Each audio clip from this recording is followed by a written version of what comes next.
wa rahmatullahi taala wa barakatuhu bandiraɓe yeɓoɓe Ayago Pindi TV on calminama no fewi on juurama on ñaganama Allah moƴƴere on ñagama duwaw on neldama duwaw eɗen ɗo hande e grande mosquée to Dakar jaɓɓade ballal ngal ganduɗa ko lamɗo Maroc walli ɗum yoga e Sénégal naaɓe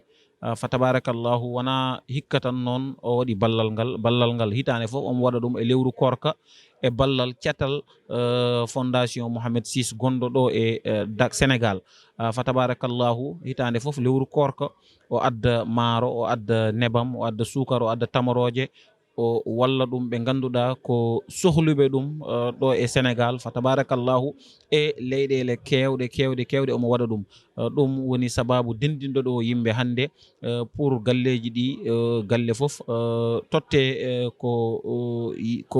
gueɗal mum e ballal ngal inchallahu rabbi ɗum woni sababu dendinde en ɗo hande e grande mosquée en calmini dendagal bandiraɓe eɗen duwono noon lamɗo Maroc Jalalatal Malik ne Allah ɓoynatamo e moƴƴere ne Allah yoɓatamo moƴƴere fa tabarakallahu hilifaɓe dariɓe ɗo ɓe ko galleji hilifaɓe diine ɓe gari lomtade galle Tiwawon galle Cheikh Alhaji Oumar galle Kaolack galle Khadir Ndiassane galle Serigne Touba rahmatullahi alayhim ɗum woni ko rendinɗo yimɓe hande ko en gandi lewru korka ko lewru yurmede jomiraɗo subhanahu wa taala ko lewru barkindu kala ko neɗɗo wawi hen koko sowete cowe ko ɗum gardiɗo Maroc wiyete Mouhamadou Sadis yo Allah wurnomo junna balɗe makko ƴeɗi battane makko ɗum o faami o waɗi fedde wiyete muassasatu Mouhamadou Sadis lil ulama il afariqa fondation mo ganduɗa o ko sernaɓe Afrique fodde leyɗele 49 ndenni goni mo assasa o ko ɓen o wi o waɗan ndeɗo fedde beele ina jokkodira hen gandal l'islam ngal ɓe jogui ngal beele eɓe balla hen julɓe ɓe ɓe cakta diine o ina jeeya noon eko wallata caktude diine o comme yimɓeɓe ko hato jinɓe yimɓe jamanu o welani ko wayni beele ina waɗe hen julɓeɓe balle julɓeɓe naftoro paama wonde l'islam ko diine ballodiral koye gon yeeso roi Mouhamadou Sadis faami rendini dendagal sernaɓe Afrique fodde 49 leydi sernaɓe ɓe ma gon fodde 100 hitande foof ne kala nde korka o waɗa ko wayni o haaɗani ɗon hitande foof ko wiyete conseil almajlisul ala mana jonde rowrowre nde ganduɗa rendinore kamɓe anduɓe ɓe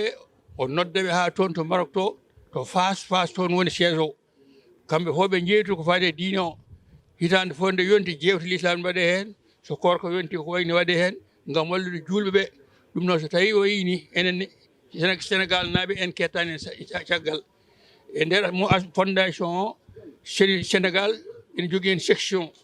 o ko enen goni ardiɓe ɓe alhamdulillahi rabbil alamina joni ko wayni so tawi yonti noon jawiyaji joyɗi ko kañum goni principe o jawiya Oumariya mo jeeɗen en e jawiya mo Tiwawon e jawiya mo Touba e jawiya mo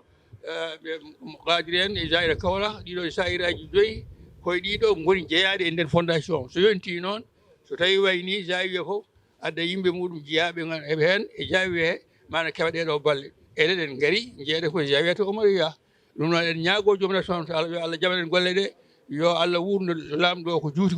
o ɓooya wadde ndeɗo fodde enen e naftore ɓe kamɓe men wallaɓe ɓene enen wallaɓe ɓene tabarikallah ɗum ɗo ko nafoore famdata yo Allah jaɓan en beltima no fewi ɗum kam